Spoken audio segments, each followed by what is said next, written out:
Okay, reductionism in physics. तो पिछले class का सर नोट्स थोड़ा भेज दीजिएगा ना। पिछले क्लास का ना? जी सर। नहीं नहीं, हम तुम लोगों को पूरा इस चैप्टर का नोट्स भेज देंगे, ठीक है? जी सर। Yes sir. नोट्स का टेंशन मत लो, नोट्स मेरे पास पूरा अवेलेबल है, हम पूरा भेज देंगे, उसका कोई टेंशन नहीं, ठीक है? पहले एक बार पढ़ा जी लेंगे, सर। उसके बाद भेजेंगे। ओके, तो रिडक्शनिज्म इन फिजिक्स, अब ये क्या होता है? इट इज, जैसा हम लोग पढ़े थे बच्चों, यूनिफिकेशन, है ना? यूनिफिकेशन में हम लोग क्या करते थे? यूनिफिकेशन में हम लोग अलग अलग फेनोमेनाज को, अलग अलग फेनोमेनन को एक लॉ या फिर कुछ फ्यू लॉज के थ्रू समझाने का कोशिश करते थे, ठीक है? फ्यू लॉज के थ्रू हम लोग उसे समझाने का कोशिश करते थे, ठीक है? हमने उस दिन एग्जाम्पल भी दिया था, है ना? हमने उस दिन एग्जाम्पल भी दिया था।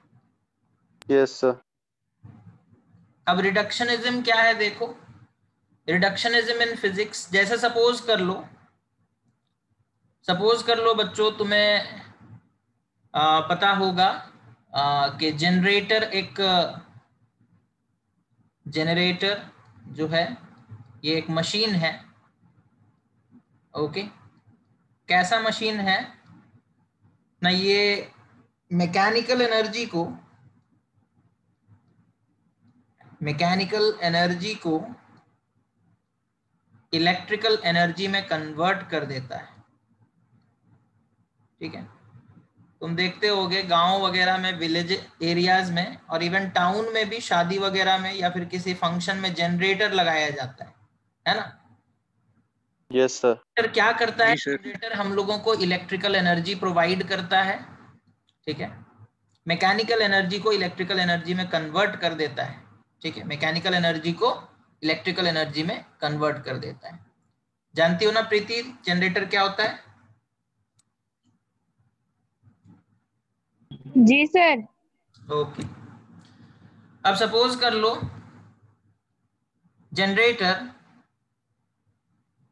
एक पूरा का पूरा मशीन है। ओके, जब हम लोग जनरेटर को स्टडी करेंगे, तो हम लोग क्या करेंगे ना? जनरेटर को अलग अलग हिस्से में बांट देंगे, ठीक है? जनरेटर का एक होगा तुम्हारा मैग्नेटिक पोल्स, जनरेटर में एक होगा आर्मेचर, ठीक है? Armature coil. जनरेटर में एक होगा तुम्हारा रिंग्स होंगे, ठीक है? और भी अलग अलग चीजें होंगे, ठीक है? समझ में आ रहा है? तो हम लोग यस सर। जब जनरेटर को स्टडी करेंगे तो हम लोग क्या करेंगे? जनरेटर को तोड़ देंगे, उसमें मैग्नेटिक पोल्स का क्या काम है उसे अलग से पढ़ेंगे, आर्मेचर का क्या फंक्शन है, वो कैसे काम करता है उसके बारे में पढ़ेंगे, और रिंग्स वगैरह ये कैसे काम करते हैं उनके बारे में भी पढ़ेंगे। तो हम एक चीज को क्या कर रहे हैं? एक चीज है, जनरेटर एक मशीन है, उसे हम एक्सपैंड करके पढ़ रहे हैं, उसे हम क्या कर रहे हैं? ब्रेक कर रहे हैं, उसके हम कंपोनेंट्स को पढ़ रहे हैं, है ना? तो यहाँ एक चीज से अलग अलग चीजों को हम लोग पढ़ रहे हैं, हम लोग डिविजन क्रिएट कर रहे हैं, हम लोग क्या कर रहे हैं? डिविजन्स कर रहे हैं, हम अपने पढ़ाई को डिवाइड कर दे रहे हैं, ठीक है? हम लोग डिविजन्स क्रिएट कर रहे हैं, है ना? हम लोग क्या कर रहे हैं? रिड्यूस कर रहे हैं। डिवीजन करने से कोई चीज रिड्यूस होता है या बढ़ जाता है? सर रिड्यूस होता रिड्यूस होता है। रिड्यूस होता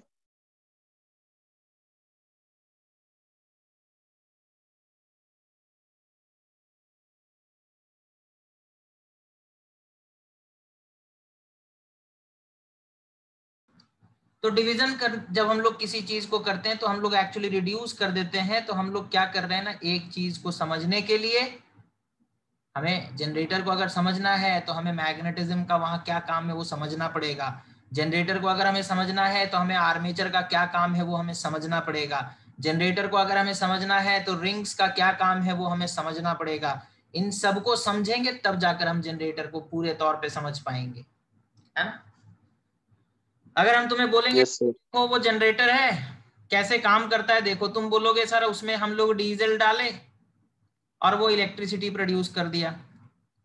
ठीक है, तुम बाहर बाहर से देख करके आ गए कि सर हम लोग उसमें डीजल डाले और वो इलेक्ट्रिसिटी प्रोड्यूस कर दिया। क्या तुम उसके प्रिंसिपल्स को जान पाओगे? तुम सिर्फ क्या जान पाए, हम तुम्हें बोलेंगे जनरेटर को स्टडी करना है, तुम बोलोगे सर हम लोग जनरेटर में डीजल डालते हैं, यानी कि जनरेटर को केमिकल एनर्जी देते हैं और फिर क्या होता है उस केमिकल एनर्जी से जो आर्मेचर है वो घूमने लगता है, यानी कि मैकेनिकल एनर्जी प्रोड्यूस होता है और finally mechanical energy electrical energy में कन्वर्ट होता है। तुम इतना स्टडी करके आ गए, है ना। उसे हम लोग कहते हैं बच्चों एब्स्ट्रैक्शन। ठीक है, उसे हम लोग क्या कहते हैं? एब्स्ट्रैक्शन। तुम एब्स्ट्रैक्शन। वो है एब्स्ट्रैक्शन। ठीक है, तुम जो करके आए हो वो है एब्स्ट्रैक्शन, तुम अंदर में घुसे ही नहीं, अंदर में क्या हो रहा है उसके बारे में तुम्हें कोई मतलब नहीं है, तुम्हें कुछ पता नहीं है ना। तो ऐसे पढ़ोगे तो क्या होगा, तुम प्रिंसिपल्स को नहीं सीख पाओगे। अगर तुम मैग्नेटिक पोल्स को अच्छे से समझोगे तो हो सकता है कि मैग्नेटिक पोल्स को यूज करके कोई नया डिवाइस बना लो, है ना। तुम आर्मेचर कॉइल का क्या काम है अगर उसे अलग से पढ़ोगे समझोगे तो हो सकता है कि तुम इसे किसी नए डिवाइस में तुम यूज करो। रिंग्स का क्या काम है, कितने प्रकार के रिंग्स होते हैं, इनके बारे में जानेंगे तो हम कोई नया टेक्नोलॉजी डेवलप कर सकते हैं, कर सकते हैं या नहीं। लेकिन अगर हम यस सर। से पढ़ करके आ गए कि जनरेटर में डीजल डाले और इलेक्ट्रिसिटी बन गया तो तुम्हारा पढ़ाई अधूरा है। तुम सिर्फ सीख करके आए कि कन्वर्सन क्या हो रहा है, तुम नहीं सीखे कि कन्वर्सन कैसे हो रहा है। समझे प्रतीक? जी सर। तो फिजिक्स कहता है कि हम लोगों को बहुत बार ऐसा जरूरत पड़ेगा कि हम लोग एक चीज को तोड़ेंगे, रिड्यूस करेंगे और फिर स्टडी करेंगे। रिड्यूस करके स्टडी करने से फायदा क्या है ना, हर एक पार्ट्स का यूज तुम्हें पता चल जाता है, उन पार्ट्स को यूज करके तुम कोई नया मशीन भी बना सकते हो, एक नया टेक्नोलॉजी डेवलप कर सकते हो। स्नेहा नहीं समझ में आ रहा है क्या कह रहे हैं हम? रिडक्शनिज्म इन फिजिक्स का मतलब क्या है?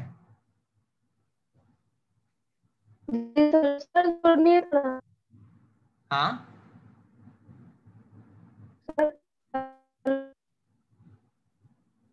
तुम मैसेज करो, तुम्हारा वॉइस क्लियर नहीं आ रहा है।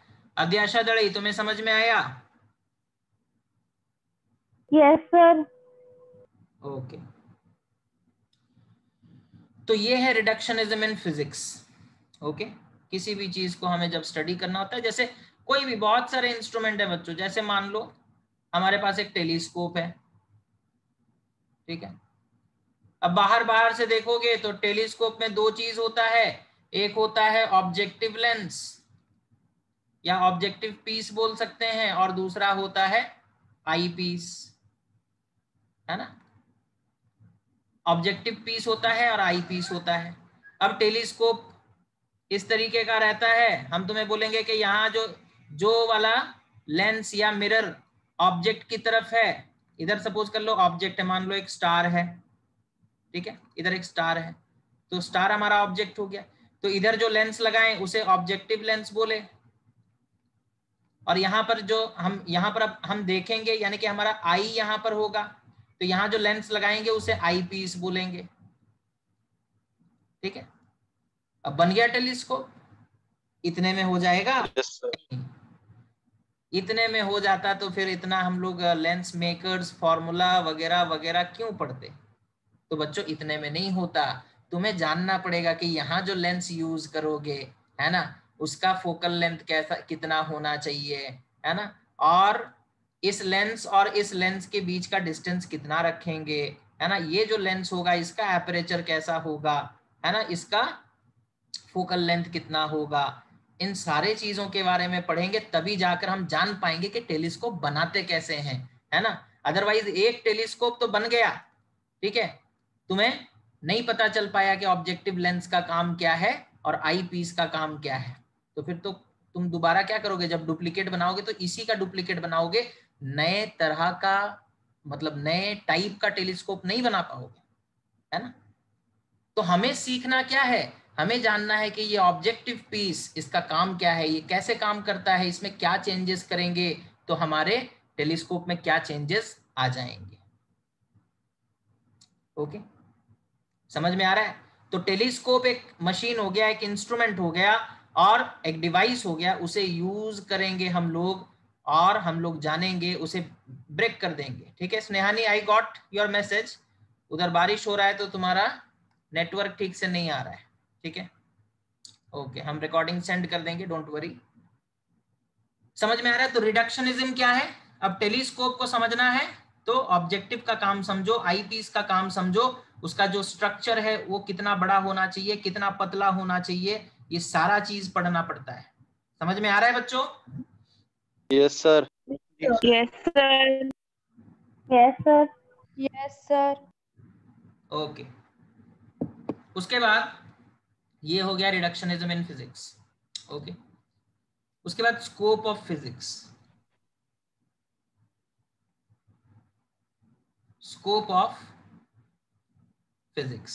ओके, तो फिजिक्स जो है बच्चों वो अलग अलग प्रकार के नेचुरल फिनोमेना से डील करता है और फिजिक्स को हम लोग कहते हैं most fundamental branch of science, है ना। फिजिक्स जो है it deals with various natural phenomenon.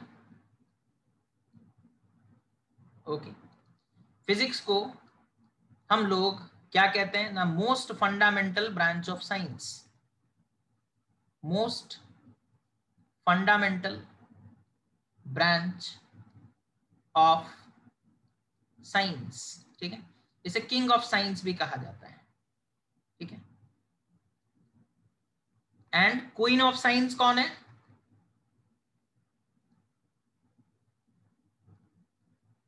That is mathematics. Mathematics को क्वीन ऑफ साइंस कहा जाता है, किंग ऑफ साइंस फिजिक्स को कहा जाता है, ठीक है। अच्छा, तो जो स्कोप है बच्चों फिजिक्स का वो बहुत ही बड़ा है और उसके अंदर बहुत सारे चीजों के बारे में हम लोग पढ़ते हैं। मैकेनिक्स हो गया, थर्मोडायनेमिक्स हो गया, इलेक्ट्रोडायनेमिक्स हो गया, है ना।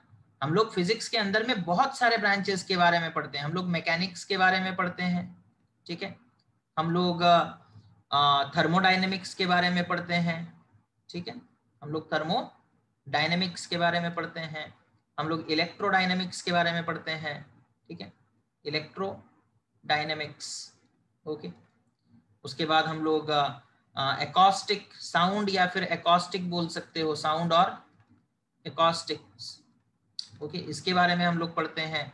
लाइट और ऑप्टिक्स बोल सकते हो, है ना, लाइट या फिर ऑप्टिक्स बोल सकते हो, इसके बारे में हम लोग पढ़ते हैं, ठीक है। हम लोग रिलेटिविटी क्या चीज है ना, हमारा पूरा यूनिवर्स कैसे रिलेटेड है, इन सारे चीजों के बारे में हम लोग पढ़ते हैं। Motion of objects. Okay, nuclear physics बच्चों एक बहुत ही बड़ा मतलब बहुत ही इंपॉर्टेंट ब्रांच है मॉडर्न फिजिक्स में, nuclear physics. Okay, nuclear physics. उसके बाद पार्टिकल फिजिक्स एक होता है, ठीक है, पार्टिकल फिजिक्स। ओके, और क्या होता है? क्वांटम फिजिक्स होता है, क्वांटम फिजिक्स। ओके, तो ऐसे लिखते जाएंगे बच्चों, चलता रहेगा, है ना, लिखते जाएंगे चलता रहेगा, है ना, खत्म नहीं होने वाला। इतना वास्ट है फिजिक्स, फिजिक्स में इतने सारे ब्रांचेस हैं, इतना बड़ा पढ़ाई है ये कि उसके बारे में अनुमान लगाना भी मुश्किल है। फिजिक्स में बच्चों हम लोग एटम्स किससे बने हैं, है ना, एटम्स के फंडामेंटल पार्टिकल्स कौन है उनके बारे में भी पढ़ते हैं। फंडामेंटल पार्टिकल्स कौन है ना, एटम के फंडामेंटल पार्टिकल्स कौन है, ठीक है, उनके बारे में भी पढ़ते हैं। और हम लोग पूरे यूनिवर्स के बारे में भी पढ़ते हैं, ठीक है, कंप्लीट यूनिवर्स। ओके, तो इतने छोटा एटम का fundamental particle obviously very very small, very very small. तो छोटा सा चीज और यूनिवर्स वेरी वेरी ह्यूज और वेरी वेरी लार्ज और very very big. Okay, universe बहुत बड़ा है।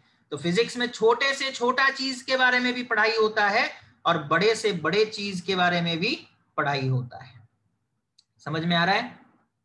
Yes sir. Yes, sir. Yes, sir. In physics we come across wide ranges of mass, length and time. Okay, physics में जब हम लोग पढ़ाई करते हैं तो हम लोग अलग अलग प्रकार के लेंथ, हम लोग अलग अलग प्रकार के टाइम, अलग अलग प्रकार का मास, इन सब के साथ डील करते हैं। ठीक है, अभी तक जितना यूनिवर्स हम लोग देख पाए हैं उसे हम लोग कहते हैं ऑब्जर्वेबल यूनिवर्स, जितना देख पाए हैं। ठीक है, हम लोग जितना यूनिवर्स अभी तक देख पाए हैं बच्चों, उसका साइज कितना है ना, 10 to the power 26 metre, 10 to the power 26 metre. ये हमारे ऑब्जर्वेबल साइज मतलब यूनिवर्स का साइज है ना। इतना बड़ा साइज हम लोग अभी तक फिजिक्स में मेजर कर चुके हैं, है ना। 10 to the power 26 मतलब समझ पा रहे हो तो 1 2 3 4 5 6 7 8 9 10 11 12 13 14 15 16 17 18 19 20 21 22 23 24 25 26, इतना मीटर, है ना। ये लेंथ हम लोग अभी तक मेजर कर चुके हैं। ठीक है, फिजिक्स के हेल्प से। समझ में आ रहा है? Yes sir. दूसरी तरफ देखो, Yes, sir. न्यूक्लियस का साइज भी हम लोग मेजर कर चुके हैं, है ना। न्यूक्लियर का साइज कितना होता है, 10 to the power -15 मीटर के ऑर्डर का होता है। ये कितना ही छोटा है ना। तो इतना छोटा साइज भी हम लोग फिजिक्स में मेजर किए हैं और इतना बड़ा साइज भी हम लोग फिजिक्स में मेजर किए हैं। ओके, अच्छा, अगर तुमसे कोई पूछेगा रेंज कितना है, ठीक है, हम लोग जो फिजिक्स में मेजरमेंट किए हैं लेंथ का, ठीक है, ओके, अभी देखो ये मिटा रहे बच्चों हम। अगर हमसे कोई पूछेगा what is the range of length, what is the range of length that has been measured in physics, ठीक है। रेंज कैसे निकालेंगे, स्मॉलेस्ट जो हम लोग मेजर कर चुके हैं वो है न्यूक्लियर का साइज, है ना। Nuclear size that is of the order 10 to the power -15 metre. और जो बिगेस्ट हम लोग मेजरमेंट कर चुके हैं वो क्या है ना, ऑब्जर्वेबल यूनिवर्स, जो यूनिवर्स हम लोग देख पाए अभी तक, ठीक है। यूनिवर्स और भी बड़ा है, तो हम लोग 10 to the power 26 मीटर तक का डिस्टेंस देख पाए।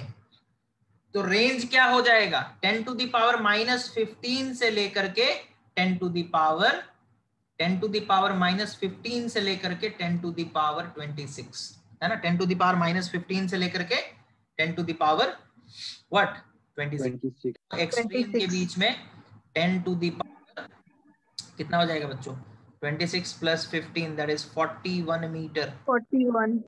10 to the power 41 ये फैक्टर होगा।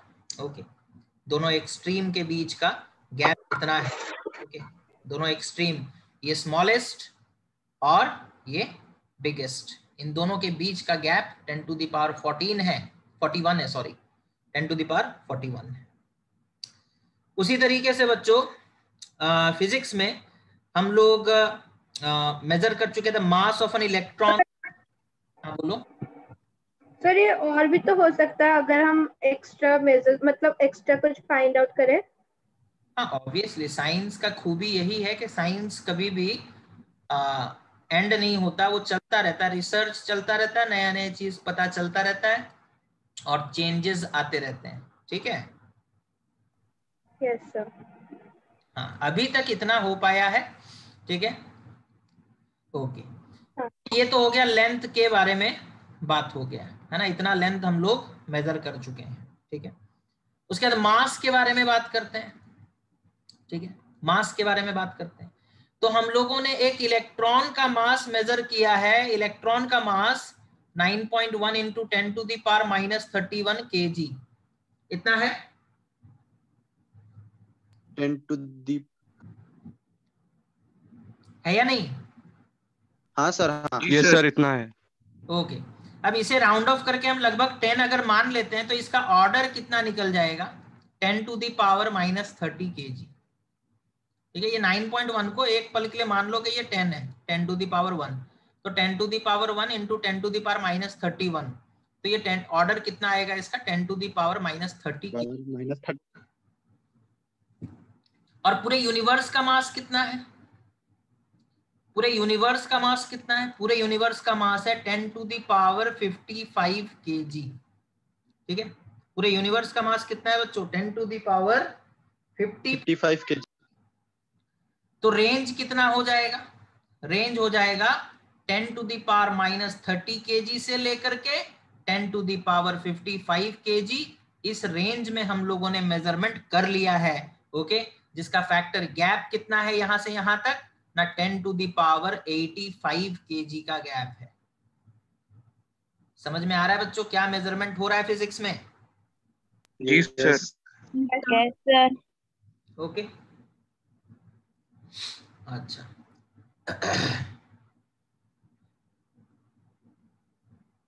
ओके, अब उसी तरीके से लेंथ हो गया, मास हो गया, टाइम के बारे में भी बात कर सकते हैं बच्चों हम लोग, है ना। फिजिक्स में क्या मेजर हो चुका है टाइम में, अगर हम लोग देखेंगे what are the two extremes, है ना। तो जो हमारा एज ऑफ अर्थ है ना, इज अबाउट, अब यहाँ पर कोई अप्रोक्सीमेट वैल्यू तो हम लोग नहीं दे सकते। Age of earth is about 10 to the power 17 seconds. Okay, कितना है? 10 to the power 17 seconds। 17 seconds. Okay, ये एज ऑफ अर्थ है, इतना टाइम हम लोग मेजरमेंट किए हैं। ओके, बट हाँ ये एक अप्रोक्सीमेशन है, ये कोई एग्जैक्ट वैल्यू नहीं है, इट इज एन अप्रोक्सीमेशन। ठीक है, इट इज एन अप्रोक्सीमेशन। हालांकि इससे पहले जो भी हम लोग बात कर रहे हैं उसमें कुछ कुछ चीज तो जैसे मास ऑफ इलेक्ट्रॉन वो हम लोगों को पता है सटीक है, और mass of universe 10 to the power 55 kg order है उसका। ठीक है, अच्छा। Life time of a fundamental particle, life time of a fundamental particle, ये कितना है? ये है 10 टू द पावर -12 सेकेंड्स। ठीक है, तो अब रेंज कितना हो जाएगा? रेंज हो जाएगा 10 टू द पावर -10 सेकेंड से लेकर के 10 टू द पावर 17 सेकेंड्स। इस रेंज में हमने टाइम को मेजर कर लिया है। ठीक है, अच्छा। गैप कितना है? 10 टू द पावर 27 का। ठीक है, 10 टू द पावर 27 का। तो समझ में आ रहा है बच्चों what is the scope? Sir life time of a fundamental particle भी सर अप्रोक्सीमेशन ही है। ये सब अप्रोक्सीमेशन बच्चा, कोई भी एग्जैक्ट वैल्यू हम लोग नहीं दे सकते, ये एक एवरेज वैल्यू है ऐसा तुम बोल सकते हो। जी सर। ठीक है, बिकॉज ये जितना भी पढ़ाई हो रहा है ना साइंस में, पहला चीज तो ये जान लो कि हम लोग जो भी करेंगे प्रैक्टिकल फिजिक्स में, है ना, फिजिक्स में हम लोग देखेंगे उसका प्रैक्टिकल हुआ है या नहीं, है ना, प्रैक्टिकल प्रूफ उसका प्रेजेंट है या नहीं। दूसरा चीज, जो प्रैक्टिकल प्रूफ है वो कितना, मतलब अब देखो मेजरमेंट में ना एक्यूरेसी बहुत इंपॉर्टेंट चीज होता है, और ह्यूमन मेजरमेंट करेगा मतलब एरर होगा। ठीक है, ह्यूमन जब भी मेजरमेंट करेगा तो एरर होगा। ठीक है, ह्यूमन मशीन यूज करके मेजरमेंट करेगा तब भी एरर होगा, है ना, बिकॉज रीडिंग को ही लेना है ना।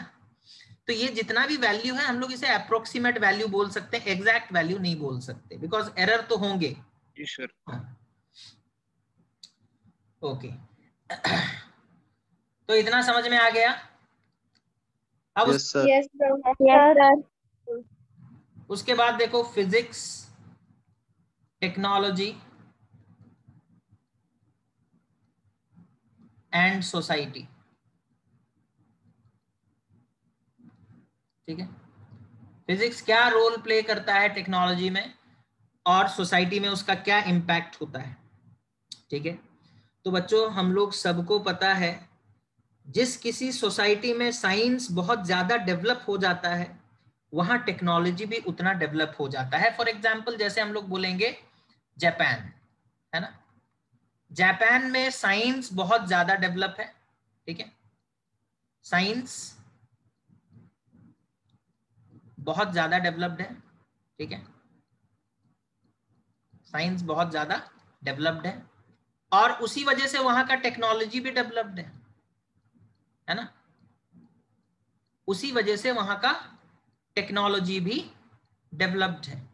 ओके, साइंस का एप्लीकेशन होता है टेक्नोलॉजी, साइंस में हम लोग सीखते हैं, साइंस में हम लोग स्टडी करते हैं, टेक्नोलॉजी मतलब अप्लाई कर देते हैं। समझ में आ रहा है साइंस और टेक्नोलॉजी में क्या डिफरेंस है? Yes sir. Yes, sir. Science में हम लोग पढ़ते हैं कि सेमीकंडक्टर क्या होता है, फिर उसी सेमीकंडक्टर से मोबाइल बना देते हैं, तो वो टेक्नोलॉजी हो गया, है ना। साइंस में हम लोग पढ़ते हैं कि डायोड्स का क्या काम है ना, डायोड्स कैसे काम करते हैं, उनमें क्या प्रेजेंट है, कितने मतलब इलेक्ट्रॉन्स हैं, कितने टाइप के डायोड्स हो सकते हैं, है ना, ये सब हम लोग साइंस में पढ़ते हैं। फिर जब सीख जाने के बाद, डायोड के बारे में पूरा पोस्टमार्टम करने के बाद, अब डायोड को यूज करके हम कोई चीज बना देते हैं, तो वो टेक्नोलॉजी बन गया। वो क्या बन गया? टेक्नोलॉजी। तो जिस जगह का साइंस डेवलप्ड होगा, डेफिनेटली उस जगह का टेक्नोलॉजी भी एडवांस्ड होगा, है ना। जिस जगह का साइंस डेवलप्ड होगा, उस जगह का टेक्नोलॉजी भी एडवांस्ड होगा। क्या इंडिया में साइंस डेवलप्ड है?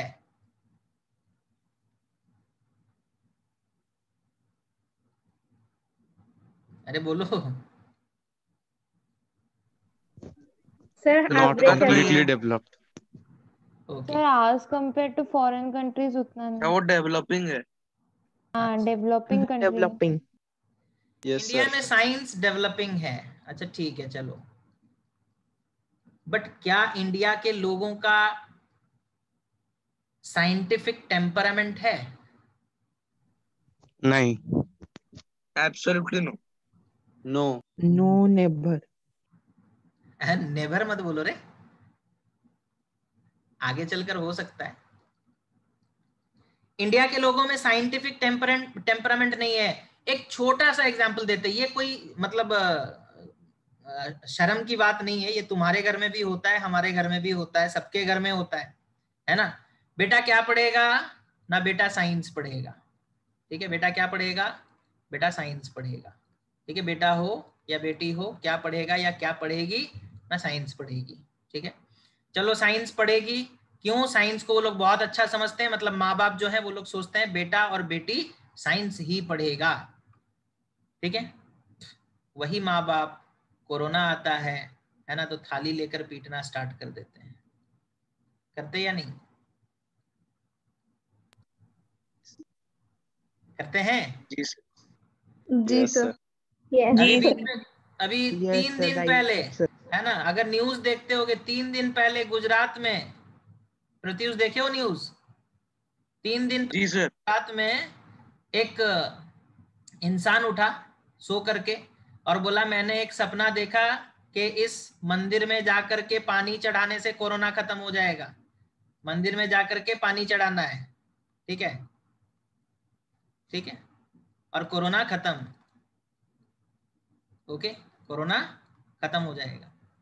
You won't believe, thousands of women, जी सर। चला है ना, गया तो सब कोई। thousands जी of सर। women सब चले मंदिर, कोई सोशल डिस्टेंसिंग नहीं, कुछ नहीं, सारा कोरोना खत्म क्या होगा, और मेरे ख्याल से बढ़ा करके आ गए होंगे। समझ में आ रहा है? साइंस यस जी सर। सर। हमारा है, जी सर। लेकिन हम लोगों का मेंटालिटी साइंटिफिक नहीं है। हम लोग जब भी कुछ होता है तो वही क्या हो जाता है ना, नहीं ऐसा होगा, ये मतलब जो ब्लाइंड फेथ होता है, ब्लाइंड बिलीफ होता है, वो हमारे दिलों के अंदर में घुस चुका है इतना ज्यादा कि उसे निकालना साइंस को बहुत ज्यादा समय लग जाएगा। समझ में आ रहा है? डेफिनेटली हम लोग साइंस पढ़ रहे हैं, लेकिन साइंटिफिक टेम्परामेंट डेवलप नहीं कर पा रहे, है कि नहीं? Yes sir. Yes sir. जी sir. Yes sir. Yes, sir. Okay, तो बच्चों इंडिया डेवलप तभी होगा जब हम लोग साइंटिफिक टेम्परामेंट, अभी तुम देखे होगे ये वैक्सीन आया है ना, वैक्सीन आया है या नहीं? आ गया है मार्केट यस में। जी सर। सर। अब कुछ लोग हैं वो बोल रहे नहीं वैक्सीन लगाएंगे तो मर जाएंगे, है ना, बहुत लोग मर जा रहे हैं वैक्सीन लेकर के। मतलब इंडिया जी सर। के लोग अपने बच्चों को साइंस पे पढ़ाना तो चाहते हैं लेकिन साइंस पे बिलीव नहीं करते। समझ में आ रहा है? साइंटिस्ट लोग वैक्सीन बना दिए, Yes, sir. है कि नहीं? साइंटिस्ट लोग वैक्सीन बना दिए, इंडिया के लोग क्या कर रहे हैं, साइंस पढ़ाना तो चाहते हैं लेकिन साइंस पे यकीन नहीं करते, है ना? यकीन कहीं और है। ठीक है, चलो कोई बात। सर हाँ बोलो। सर इंडिया के लोग टोबैको सिगरेट अल्कोहल पियेंगे लेकिन वैक्सीन नहीं लेंगे। हाँ ठीक है, तुम क्या पियोगे बोलो? तुम वैक्सीन लोगे तो? Amit yes sir. वैक्सीन लोगे ना? चलो यस सर। ठीक है। वैसे ही अब हो सकता है आने वाला जनरेशन, जैसे अभी अमित बोल रहा था, तो आने वाला जनरेशन जो तुम लोगों का जनरेशन होगा, हो सकता है उसमें बहुत सारे चेंजेस हम लोग एक्सपेक्ट करते हैं कि बहुत सारा चेंजेस हो और हमारा इंडिया भी साइंटिफिक टेम्परामेंट डेवलप करे। ओके, तो अब होता क्या है देखो, जो टेक्नोलॉजिकल डेवलपमेंट है ना, ओके, वो पूरा का पूरा रिलेटेड है बच्चों साइंस के एप्लीकेशन पे और खास करके फिजिक्स पे। ठीक है, जो टेक्नोलॉजी में डेवलपमेंट आएगा, टेक्नोलॉजी डेवलप कब होगा? ठीक है, जब फिजिक्स डेवलप होगा। जब फिजिक्स डेवलप होगा तो टेक्नोलॉजी डेवलप होगा, है ना? तुम मेडिकल फील्ड में चले जाते हो, है ना? मेडिकल फील्ड में चले जाओ, जो डॉक्टर्स हैं, है ना, जो डॉक्टर्स हैं वो क्या यूज कर रहे हैं? एमआरआई मशीन यूज कर रहे हैं। क्या यूज कर रहे हैं? सीटी स्कैन का मशीन यूज कर रहे हैं। और क्या यूज कर रहे हैं? ठीक है, स्टीथोस्कोप यूज कर रहे हैं।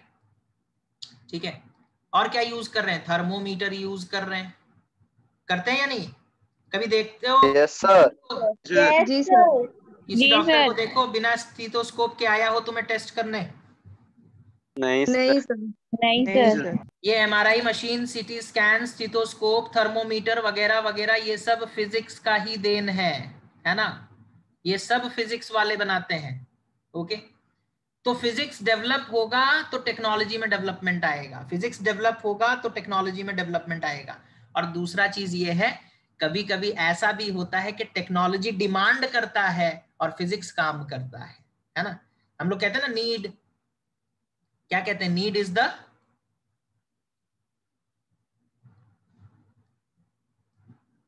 अरे कहते हैं need is the father of every invention. Yes sir. कहते हैं जी ना? सर। ओके, जी तो कभी Yes, sir. हमारे सोसाइटी को जरूरत पड़ता है कुछ चीजों का, सोसाइटी में एक नीड क्रिएट होता है। ठीक है, सोसाइटी में एक नीड क्रिएट होता है और नीड क्रिएट होने से जो फिजिसिस्ट हैं वो लोग रिसर्च करना स्टार्ट कर देते हैं कि इस नीड को कैसे फुलफिल किया जाएगा। समझ में आ रहा है? सोसाइटी में एक नीड क्रिएट हो गई, यस सर। जरूरत क्रिएट हुआ, फिजिसिस्ट रिसर्च करना स्टार्ट कर दिए। ठीक है, रिसर्च किए और उसके वजह से फिजिक्स डेवलप हुआ, है ना? उसके वजह से फिजिक्स डेवलप हुआ। अगर नीड नहीं होता तो हो सकता है फिजिसिस्ट उस चीज पे रिसर्च नहीं करते और उस फील्ड में फिजिक्स डेवलप नहीं होता। समझ में आ रहा है? तो कभी कभी यस सर। है ना, उल्टा भी चलता है। कभी कभी हम लोग रिसर्च करते करते हमें कुछ ऐसा मिल जाता है जिसके वजह से टेक्नोलॉजी आता है, और कभी कभी ऐसा होता है कि सोसाइटी में डिमांड आता है और उसके बाद फिजिसिस्ट लोग रिसर्च करते हैं और तब जाकर के फिजिक्स में डेवलपमेंट आता है। दोनों तरह से होता है। समझ में आ रहा है? Yes sir. Yes, sir. Okay, अच्छा, उसके बाद फिजिक्स का रिलेशन दूसरे ब्रांचेस ऑफ साइंस में क्या है? रिलेशन ऑफ फिजिक्स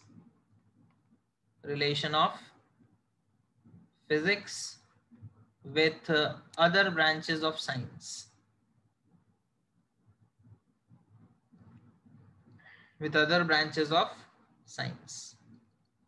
ठीक है, मैथमेटिक्स के साथ तो हमने बता दिया था शायद, है ना? Physics yes sir.